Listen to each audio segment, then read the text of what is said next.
Mahal kong Pilipinas. Sana nakikinig ka. Gusto lang naman kitang kamustahin kung kaya mo pa ba.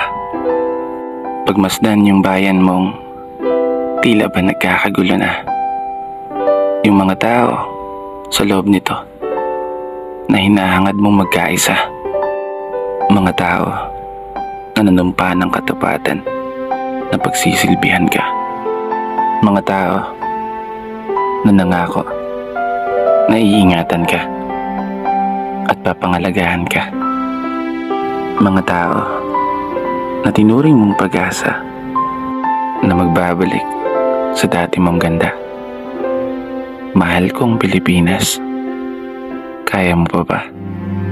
Kasi alam mo, marami sa ngayon ang pinili na lang manahimik at hindi na lang magsalita habang pinapanood at pinapakinggan ng mga balitang talagang nakakabigla.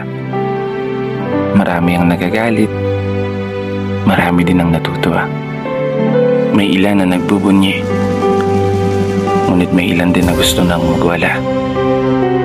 Marami ang nasaktan, marami din ang naging masaya. Dahil sa wakas ay nakamit ang hustisya na hinihintay nila. Laban sa isang tao na dati ring nag-alaga sa'yo. Isang tao na kilalang palamura at pinansaghan din walang modo. Isang tao na handang mamatay o pumatay ng kahit sino, alang-alang sa kapakanan ng bawat Pilipino. Mahal kong Pilipinas. Bring him home! Bring him home! Bring him home! Bring him home! Hey! Yan na. O, sige mo, pula pa kayo. Tinitiran ko lang talaga kung masaya kayo. Totoo. Kasi ang susunod natin isasama. Dito ba yung kami? Yes. Nako. Kaiba to, partner. Pero bago yan, habang naghahanda sila, syempre, meron po ba, karamihan po sa atin dito ay galing sa iba't ibang lugar, meron po ba mga taga-Sabsaharan Mindanao dito? Ay, Oo. Ako naman. Mga taga-Luzon! wala na yung lugar.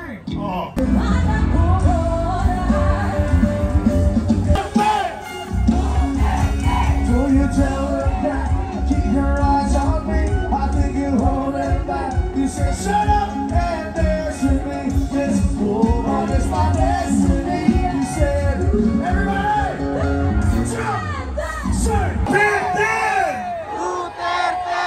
Bring him home! bring him home. Palagpakan naman kasama. Singawa!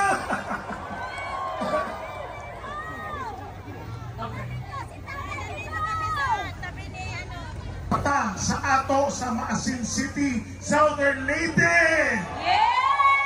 Duterte! Ano pa? Di ba, partner? Sige, go! Ano, may gusto ka bang sabihin?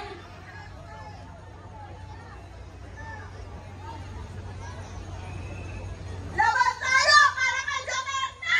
Nakuha na dito ang ICC! Paglaban natin si Pangulong Duterte at si Sara maging presidente! Maraming salamat to! Live na live po tayong napapanood. Unahin muna natin dito po sa Luzon. Diyan sa barangay Nagidayan Covered Court, Pantay, Ilocos Sur. Plaridel G, Barangay Plaridel, Santiago, Isabela. Mga taga Northern Luzon nakikiisa sa atin ngayon. Kasama na ang taga-barangay Zulueta, Cabanatuan, Nueva Ecija. Nakikisabay din sa atin ngayon dyan sa barangay Ambulong Covered Court, Tanawan City, Batangas.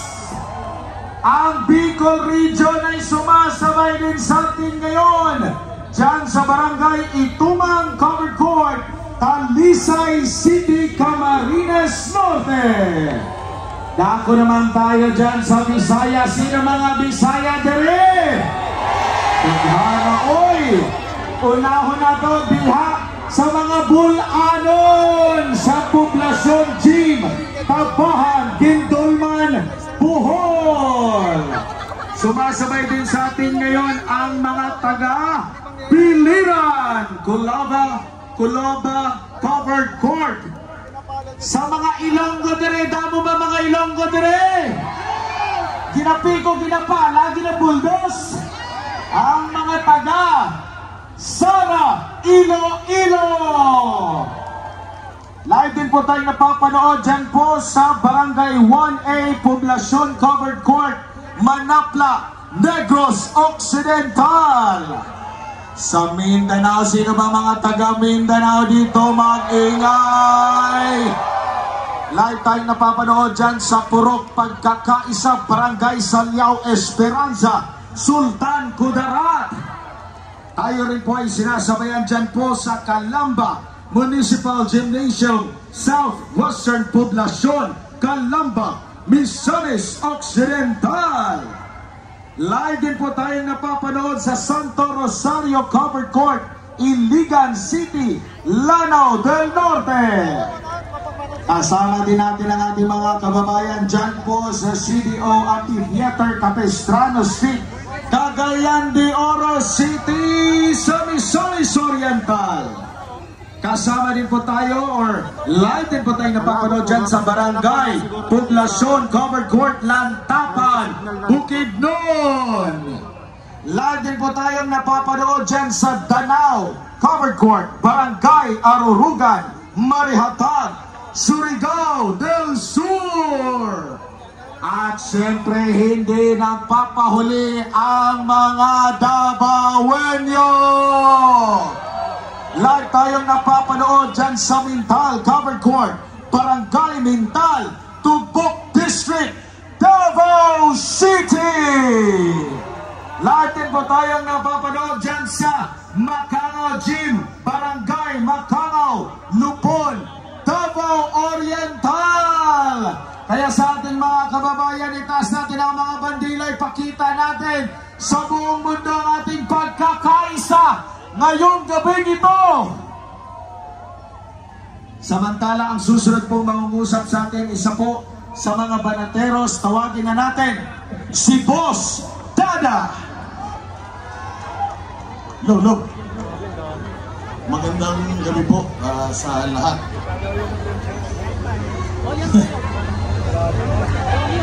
Si General Torre,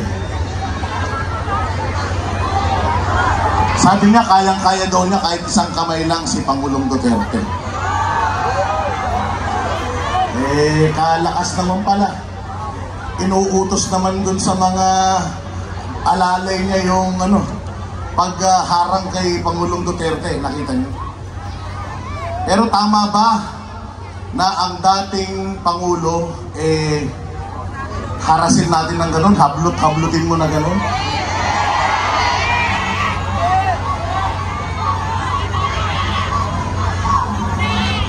Kasi parang lumalabas, sila pa ang biktima eh. Sila pa daw yung nabukulan. Sila pa daw yung VIP treatment daw yung binigay niya kay Pangulong Duterte dahil nakaupo daw sa upuan ng presidente.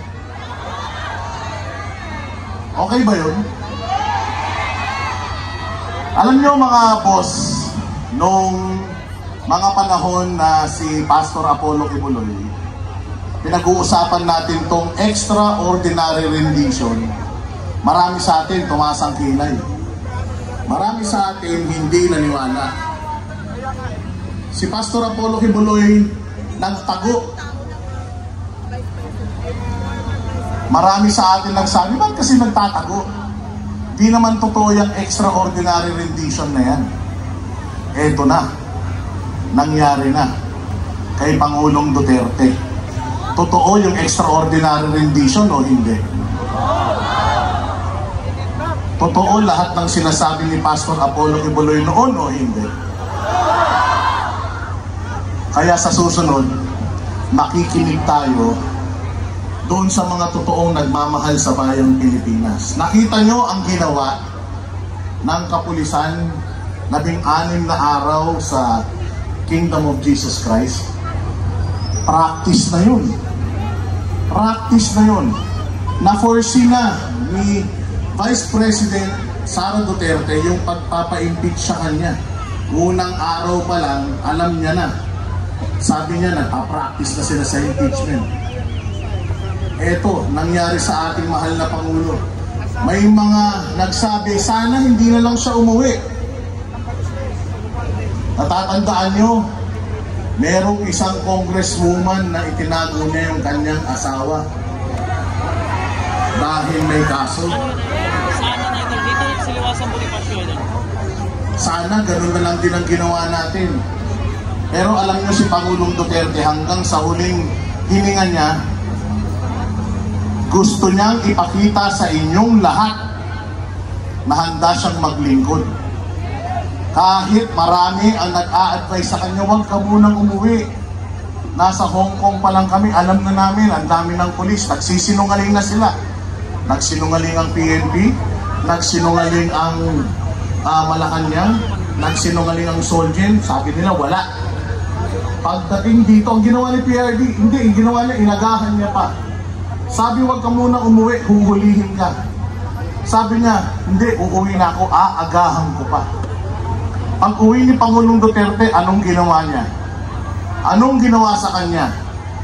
Ipinakita niya sa inyo kung anong klaseng gobyerno meron tayo. Walang respeto sa dating Pangulo, walang respeto sa simbahan, walang respeto sa isang pastor. Kung walang respeto sa mga malalaking tao, walang respeto sa Vice President, ine-expect nyo ba na ire-respeto din kayo?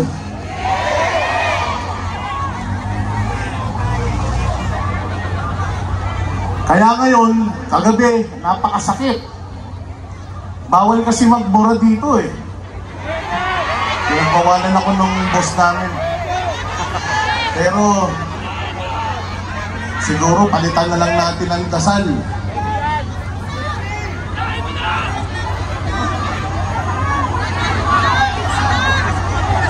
Isa lang. Lahat tayo mga kababayan magbuklod-buklod. Nakikita natin na nangyayari sa Mindanao.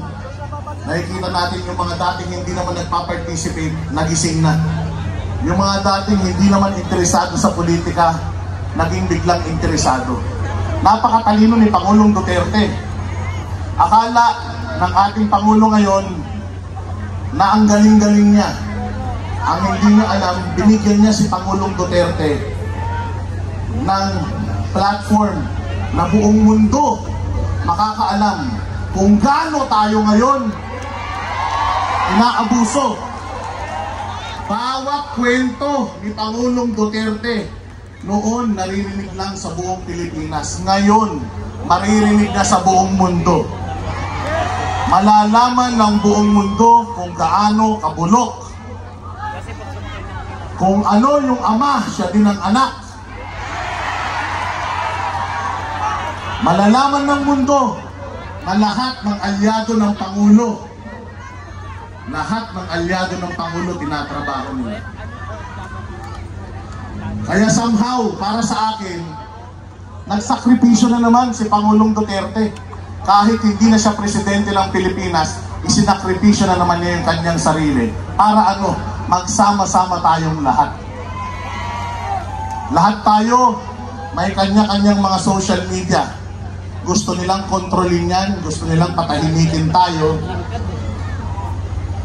Gusto nga nila, lagyan ng prangkisa yan para makontrol nila. Pero hanggat wala pa, gamitin na natin lahat ng yan. Ang people power, nasa social media. Gamitin natin lahat ng ating mga platforms para isigaw kung gaano tayo kadismayado. At isigaw natin araw-araw, tayong huminto hanggat hindi natin nababawi si Pangulong Duterte. Let us bring PRRD home. Let us bring PRRD home. Napakadelikado din ang ginawa ng ating Vice Presidente. Alam natin na isinasama siya dyan. Pero di nila alintana para sa ating lahat. Kaya dapat tayong lahat magsakripisyo din. Maraming salamat sa inyong lahat na nandito. Hanggat naniniwala tayo, may pag-asa tayo. Kaya ipakita natin sa kanila, maling-mali yung ginawa nila at huli na nila to. Maraming salamat po. Maraming salamat, Boss Dana! Naggagabi na mga kababayan, pero imbes na umalis, patuloy po tayong nadadagdagan. May ayuda ba dito? Wala! Sabi ko, may ayuda. Wala! May binayaran ba dito? Wala! Lahat ng mga hindi binayaran, isigaw natin ang pangalan ni Tatay Digong! Duterte! Duterte! Duterte! Duterte! Duterte! At bago po tayo magpapatuloy, dahil patuloy po tayong dumadami mga kababayan, nire-request po namin ang may-ari po ng Ranger FAI 2665. Ranger FAI 2665. Igilid po natin dahil nakaharap po ang sasakyan. Ayan, maraming salamat din sa ating mga napakaraming vloggers ngayon. Dahil maliban sa SMNI, nakalive din tayo sa kanila. Kaya napakalawak ng coverage ng ating prayer ngayon para sa ating Tatay Digong. Ito yung mga vloggers na simula pa, sinuportahan na ang ating Pangulong Duterte. Kung sinisiraan ng mainstream media si Pangulong Duterte, nandyan naman ang mga vloggers para ilabas ang katotohanan. Sa mga sandaling ito, mamaya, marami pa tayong magsasalita dito sa inyong harapan, lalo na ang mga pinagkatiwalaan ni dating Pangulong Rodrigo Duterte, mga senatoriable sa ilalim ng PDP laban, magsasalita din sila mamaya dito sa entablado. Pero bago mo na yan, tuloy-tuloy natin na idalangin ang dapat nating idalangin ngayon, lalo na ang pagbabalik sa ating dating Pangulong Rodrigo Duterte dito sa Pilipinas.